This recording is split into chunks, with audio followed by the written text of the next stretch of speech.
Best health packages up to 80% discount. Tirumala Diagnostics. Suman TV ప్రేక్షకులకు నమస్కారం. నేను మీ రేవంత్. సో ఈరోజు పర్టికులర్గా మ్యూచువల్ ఫండ్స్ విషయంలో మనం ఎటువంటి సెలక్షన్స్ చేయాలి, ఇప్పుడు మనం ఏ ఫండ్ తీసుకుంటే ఆ పర్టికులర్ ఫండ్ అంటే ఒక ఫర్ ఎగ్జాంపుల్ మనం ఏదో క్వాంట్ స్మాల్ క్యాప్ మ్యూచువల్ ఫండ్లో ఇన్వెస్ట్ చేసాం. సో ఆ స్మాల్ క్యాప్ మ్యూచువల్ ఫండ్ ఏ సెక్టార్స్లో ఇన్వెస్ట్ చేస్తోంది, అసలు ఏ స్టాక్స్లో ఇన్వెస్ట్ చేస్తోంది అన్న ఒక విషయాన్ని కూడా మనం రీసెర్చ్ చేస్తూ ఉండాలి. సో ఇప్పుడు కొంతవరకు మార్కెట్లో అవగాహన ఉన్న వాళ్ళకైతే ఏ టైంలో ఏ సెక్టర్ ఎలా పర్ఫామ్ చేస్తుంది అన్న దాని గురించి కూడా అవగాహన ఉంటూ ఉంటుంది. కొంతమందికి down the line IT sector బాగా పర్ఫామ్ చేస్తుందని ఒక వ్యూ ఉంటుంది, లేదా కొంతమందికి ఫినాన్షియల్ ఇండస్ట్రీ బాగా అంటే బ్యాంక్స్ ఇవన్నీ కూడా బాగా పర్ఫామ్ చేస్తుందని ఒక ఐడియా ఉంటుంది. సో వాటిని బేస్ చేసుకొని కూడా ఏ మ్యూచువల్ ఫండ్ అనేది ఏ సెక్టార్స్లో ఎలా ఇన్వెస్ట్ చేస్తుందని ఒక ప్యాటర్న్ని కూడా మనం ఐడెంటిఫై చేయొచ్చు. సో దానికోసం మీరు ఏదో ఒకటి you choose any kind of mutual fund. For example ఇప్పుడు మన క్వాంట్ స్మాల్ క్యాప్ మ్యూచువల్ ఫండే తీసుకోండి. So Quant small cap mutual ఫండ్లో స్మాల్ క్యాప్ మ్యూచువల్ ఫండ్ అంటే సహజంగా మనం ఏమనుకుంటాం, మన ఫండ్స్ అన్నీ కూడా డైరెక్ట్గా తీసుకెళ్ళిపోయి ఓన్లీ స్మాల్ క్యాప్లోనే ఇన్వెస్ట్ చేస్తారని అనుకుంటాం. కానీ ఇక్కడ మీరు కనుక గమనించినట్లయితే ఈ ఎసెట్ అలోకేషన్ ప్రొసీజర్ చూడండి. అవుట్ ఆఫ్ 100 రూపీస్ మనం 100 రూపాయలు ఇన్వెస్ట్ చేసినట్లయితే ఒక స్మాల్ క్యాప్ దాంట్లో, సో మీకు ఇక్కడ చాలా క్లియర్గా ఉన్నారు స్మాల్ క్యాప్లోనే ఇన్వెస్ట్ చేస్తున్నారని. కానీ ఇక్కడ ఆ క్వాంట్ మ్యూచువల్ ఫండ్ అనేది స్మాల్ క్యాప్ మ్యూచువల్ ఫండ్ అనేది లార్జ్ క్యాప్లో దాదాపుగా 19% ఇన్వెస్ట్ చేస్తుంది, అండ్ మిడ్ క్యాప్లో 1%, స్మాల్ క్యాప్లో 76%. సో బేసిక్గా మీరు small cap mutual fund select చేసుకున్నంత మాత్రాన మీ ఫండ్స్ అన్నీ కూడా ఎప్పుడు మొత్తం స్మాల్ క్యాప్లోకే అలోకేషన్ అవ్వదు. సో వాళ్ళకి కూడా కొంతవరకు పోర్షన్ అలోకేషన్ కంటే ఒక 75% కంపల్సరీ స్మాల్ క్యాప్లో ఉండాలి, లేదా 70% మ్యాక్సిమం ఉండాలి అని ఒక ఫిక్స్డ్ రూల్ మాత్రమే ఉంటుంది. ఆ మిగతా అటువంటి పోర్షన్ని వాళ్ళు ఎట్నుంచి ఎటైనా అడ్జస్ట్ చేసుకోవచ్చు.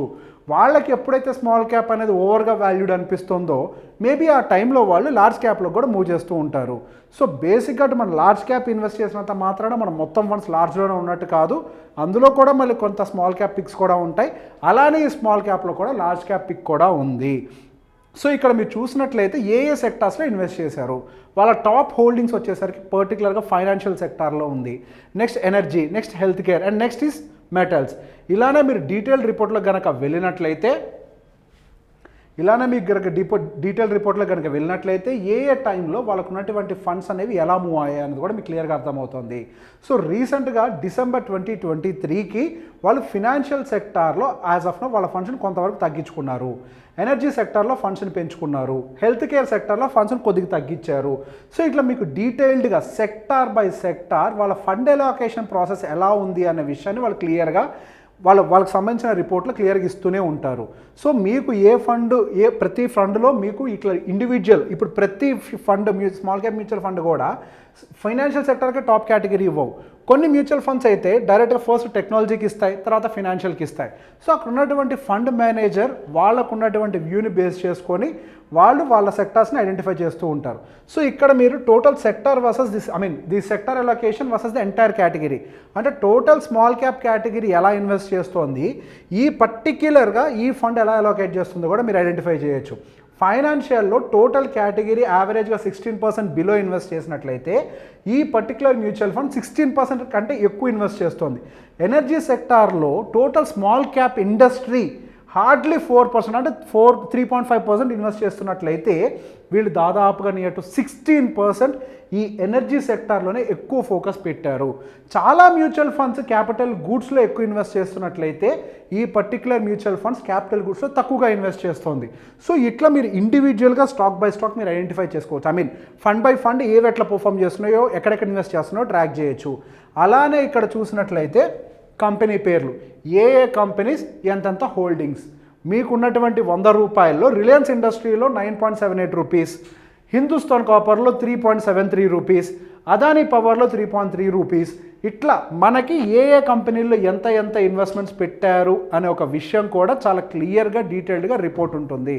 సో బేసిక్గా మీరు ఒక ఇన్వెస్ట్మెంట్ చేసుకునే ముందు వాళ్ళ ఫండ్ అలోకేషన్ అనేది మీ ఇన్వెస్ట్మెంట్ స్ట్రాటజీ ప్రకారమే ఉందా. ఇప్పుడు నేను పర్సనల్గా చూసేటప్పుడు నేను ఐటీ సెక్టర్కి సంబంధించి ఎక్కువగా బుల్లిష్గా ఉండొచ్చు. సో ఐటీకి సెక్టర్కి సంబంధించి ఎక్కువ అలోకేషన్ ఉందా లేదో నేను చూసుకుంటాను పర్సనల్గా. నేను ఎనర్జీ సెక్టర్ మీద మేబీ ఎనర్జీ సెక్టార్ మీద ఇప్పుడైతే పాజిటివ్గా లేనేమో. సో డౌన్ ద లైన్ ఇప్పుడు ఎనర్జీ సెక్టార్ మీద నాకు ఇప్పుడు ఫోకస్ లేదు.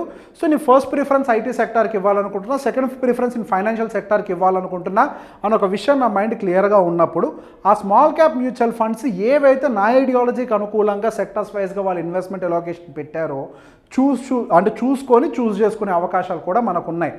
ఎటువంటి నాలెడ్జ్ లేకపోయినా కానీ డైరెక్ట్గా ఏ మ్యూచువల్ ఫండ్ వెబ్సైట్కి వెళ్ళినా కానీ మీకు డైరెక్ట్గా ఇటువంటి ఎలోకేషన్ ప్రాసెస్ అంతా కూడా డీటెయిల్డ్గా ఎక్స్ప్లెయిన్ చేస్తారు. ఇప్పుడు మీ అందరికి ఐడియా ఉంది, ఇక్కడ ఫస్ట్ ఫినాన్షియల్, సెకండ్ ఎనర్జీ కదా. ఇప్పుడు మనం మ్యూచువల్ ఫండ్ని చేంజ్ చేసి కూడా చూద్దాం. ఇప్పుడు చూసింది క్వాంట్ కదండి. యాక్సిస్ స్మాల్ క్యాప్ ఎలా ఉందో కూడా ఒకసారి చూద్దాం. Axis small cap fund, okay. ఇప్పుడు యాక్సిస్ స్మాల్ క్యాప్ ఫండ్ ఎలోకేషన్స్ ఎలా ఉన్నాయో చూద్దాం. సో ఇందాక మనం చూసినప్పుడు దాదాపుగా 17% మనకి లార్జ్ క్యాప్లో ఇన్వెస్ట్ చేశారు కదండి. ఇక్కడ లార్జ్ క్యాప్లో చూడండి కేవలం 2.6% మాత్రమే ఎలోకేషన్ ఉంది. ఇక్కడ మిడ్ క్యాప్లో 21% పెట్టారు, స్మాల్ క్యాప్లో 69. ఇన్ఫ్యాక్ట్ ఇంత క్వాంట్లో మనకి 70 పైన ఉంది, కానీ ఇక్కడ మిడ్ క్యాప్లో మనకి ఎక్కువ క్వాంటిటీ మెయింటైన్ చేశారు. అన్నిటికంటే ఎక్కువ వెయిటేజ్ వీళ్ళు ఒక రకంగా డెప్ట్ బేస్డ్ మ్యూచువల్ ఫండ్. అంటే డెప్ట్ అంటే ఏంటి అని అంటే బాండ్స్. ఈ బాండ్స్లో ఎక్కువ ఇన్వెస్ట్ చేశారు. మేబీ వాళ్ళకి ఇప్పుడున్నటువంటి కండిషన్లో ఈక్విటీ ఎక్స్పెన్సివ్గా అనిపించిందేమో, సో వాళ్ళ ఫండ్స్ని ఎక్కువగా డెప్ట్లోకి మూవ్ చేశారు. సో వాళ్ళు యాజ్ ఆఫ్ నో ఏ సెక్టార్స్లో ఎట్లా ఇన్వెస్ట్ చేశారనే ప్యాటర్న్ కూడా చూద్దాం. సో ఇందాక మనం చూసిన దాని ప్రకారం వాళ్ళ ఫస్ట్ ప్రిఫరెన్స్ ఇచ్చింది దేనికి అంటే ఫినాన్షియల్కి ఇచ్చారు. అండ్ వాళ్ళకి అసలు వాళ్ళ లిస్ట్లో టెక్నాలజీ లేదు, కానీ ఇక్కడ చూడండి హెల్త్ కేర్కి టాప్ ప్రిఫరెన్స్ ఇచ్చారు, నెక్స్ట్ ఫినాన్షియల్కి ఇచ్చారు, ఆ తర్వాత టెక్నాలజీకి ఇచ్చారు. సో ఇక్కడ మీరు గమనించినట్లయితే ఇందాక వాళ్ళ మంచి ఎలోకేషన్ గ్రీన్ ఎనర్జీస్లో వాటిల్లో ఉంది. అసలు ఈ లిస్ట్లో ఇక్కడ గ్రీన్ ఎనర్జీస్ అనే ఎలోకేషనే లేదు. సో ఒక్కొక్క మ్యూచువల్ ఫండ్ ఆ ఫండ్ మేనేజర్ యొక్క ఉన్నటువంటి వ్యూని బేస్ చేసుకొని ఏ సెక్టార్స్లో ఎలా ఇన్వెస్ట్ చేయాలి అనేది వాళ్ళు డెసిషన్ తీసుకుంటారు.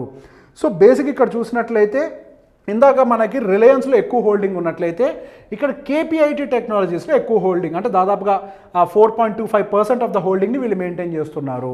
So this is how we can check all our details. అంటే మనకి ఎందులో ఎప్పుడు ఇన్వెస్ట్ చేయాలన్న ఒక విషయాన్ని కూడా చెక్ చేయొచ్చు. అండ్ దాంతోపాటుగా ప్రీవియస్గా వాళ్ళకు ఉన్నటువంటి బిహేవియర్ ఏంటో కూడా చూడండి. సో హెల్త్ కేర్ సెక్టార్లో రీసెంట్గా ఇంక్రీజ్ చేశారు. మీరు గమనించినట్లయితే రీసెంట్గా మనకి పెరుగుతున్నటువంటి స్టాక్స్లో హెల్త్ కేర్ సెక్టార్కి సంబంధించిన స్టాక్స్ పెరుగుతున్నాయి. So maybe down the line ఏమన్నా ప్రాబ్లమ్స్ కనుక ఎస్కలేట్ అయితే, అంటే రీసెంట్గా కోవిడ్ న్యూస్ కూడా కొంచెం బయటకు వస్తుంది కదా, సో మనకి ఏమైనా ప్రాబ్లమ్స్ ఎస్కలేట్ అయితే హెల్త్ కేర్ సెక్టార్ పర్ఫామ్ చేస్తుందని ఒక వ్యూ తోటి హెల్త్ కేర్ సెక్టర్కి మంచి ప్రిఫరెన్స్ ఇచ్చారు. Financial sectors down the line బాగా పర్ఫామ్ చేస్తాయని ఒక ఎస్టిమేషన్ ఉంది కాబట్టి కన్సిస్టెంట్గా ఒకే యావరేజ్ని మెయింటైన్ చేస్తున్నారు. And as well as technology సెక్టార్లో స్లోగా ఇంక్రీజ్ చేసుకుంటూ వచ్చారు, 8 నుంచి దాదాపుగా 9.75%. సో ఇలా వాళ్ళకు ఉన్నటువంటి టైమింగ్ని బేస్ చేసుకొని మార్కెట్ కండిషన్స్, గ్లోబల్ మార్కెట్స్ని బేస్ చేసుకొని ఫండ్ అలోకేషన్స్ అనేవి ఈ ప్రాసెస్లోనే చేస్తూ ఉంటారు. సో మీ మ్యూచువల్ ఫండ్ సెలెక్ట్ చేసుకునేటప్పుడు మీరు ఈ డీటెయిల్స్ని కూడా చెక్ చేసుకుంటూ ఇన్వెస్ట్ చేసినట్లయితే మీకు కూడా మ్యూచువల్ ఫండ్ మీద ఒక పూర్తి అవగాహన అనేది క్రియేట్ అవుతుంది. సో మీకు గనక ఈ వీడియో నచ్చినట్లయితే లైక్ చేయండి, షేర్ చేయండి. Thank you very much.